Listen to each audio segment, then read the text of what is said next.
adanya hadis yang membahas tentang dakwah dan juga bayinat merupakan salah satu indikator bahwa hak asasi manusia itu sudah ada sejak Islam lahir di Arab.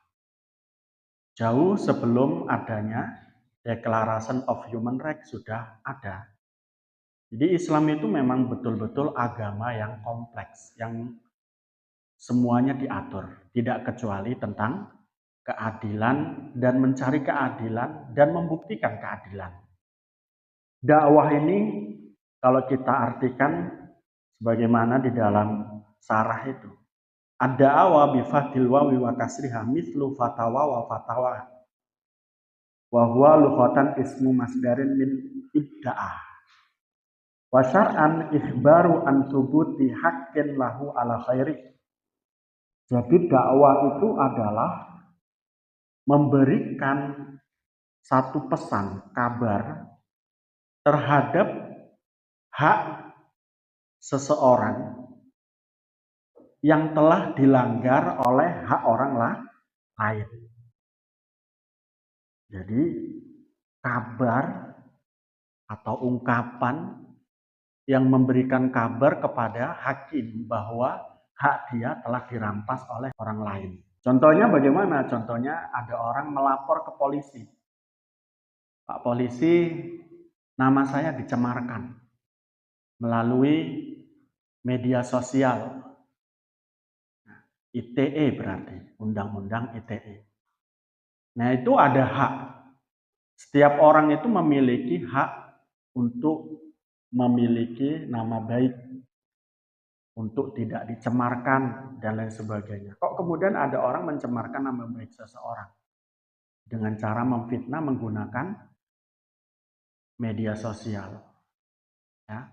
Nah dalam kaitan semacam itu, maka hakim harus menerima gugatan atau laporan tersebut untuk kemudian diproses agar hak orang yang dilanggar haknya itu dapat menemui hak semestinya, yakni mengembalikan nama baiknya. Ada orang hartanya dicuri oleh orang lain. Harta itu milik orang ini. Jadi dia punya hak untuk melindungi hartanya, hifdul mal. Nah kemudian dia melaporkan kepada polisi, Pak polisi, harta saya dicuri oleh ini. Ya, itu namanya dakwah. Kemudian bayinat itu adalah pembuktian.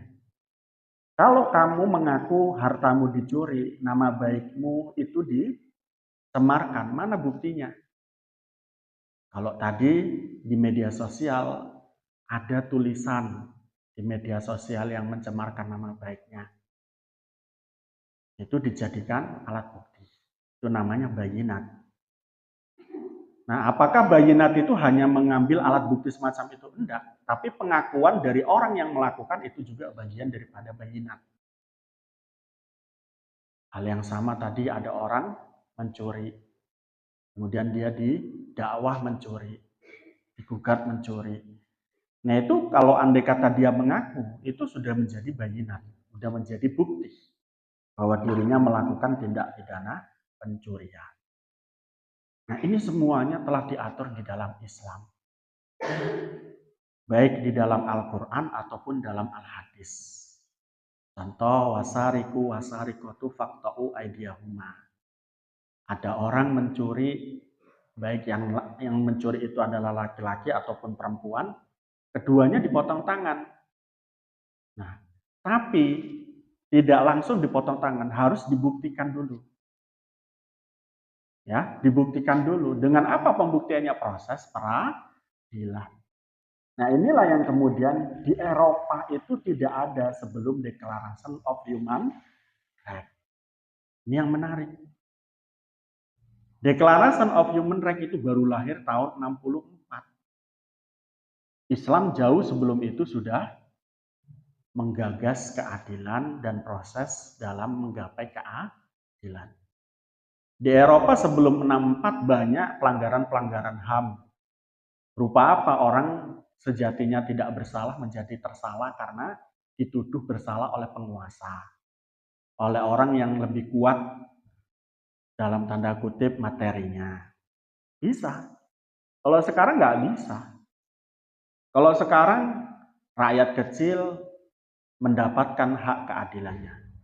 Rakyat besar, orang-orang kaya mendapatkan hak keadilannya melalui proses pengadilan ini. Meskipun kita melihat tidak sebegitu sempurna proses pengadilan itu. Namun ya kita lihat bahwa di situ ada proses yang dilakukan. Andai pun itu tidak sesuai dan tidak sempurna, itu perilaku oknum, perilaku penegak hukum, dan oknum, tidak semuanya. Mungkin jaksanya, mungkin hakimnya, atau mungkin polisinya. Itu adalah orang-orang yang memiliki tugas menegakkan hukum. Atau mungkin juga kuasa hukum dari orang yang tertuduh. Dia menyuap jaksa dan lain sebagainya. Itu hal lumrah saat ini. Nah, kalau begitu berarti bukan undang-undangnya, bukan aturannya yang salah. Aturannya benar dan secara tertulis sudah terbukti itu dapat diuji keadilannya. Nah, lalu kemudian kok kita tidak menemukan keadilan setelah persidangan? Itu karena ada oknum tadi. Jadi jangan salahkan undang-undangnya, jangan salahkan Al-Qur'annya, Al-Hadisnya, atau undang-undang yang mengait tentang itu, tapi salahkanlah penegak hukumnya kalau dirasa kurang adil. Ya. Nah, namun tidak begitu saja. Dalam pemikiran Islam, keadilan di dunia itu hanyalah keadilan semu. Keadilan di dunia itu, sekali lagi saya katakan, keadilan semu. Kenapa keadilan semu? Karena di dunia itu bisa saja salah menjadi benar. Benar bisa menjadi salah. Nah, andai pun orang salah kemudian dihukum di dunia, itu pasti nanti akan dihukum lagi di akhirat. Untuk keadilan sempurnanya. Sehingga Anda tidak perlu lagi merasa tidak adil dalam proses peradilan di dunia. Karena tadi saya katakan peradilan di dunia itu adalah peradilan semu. Absurd.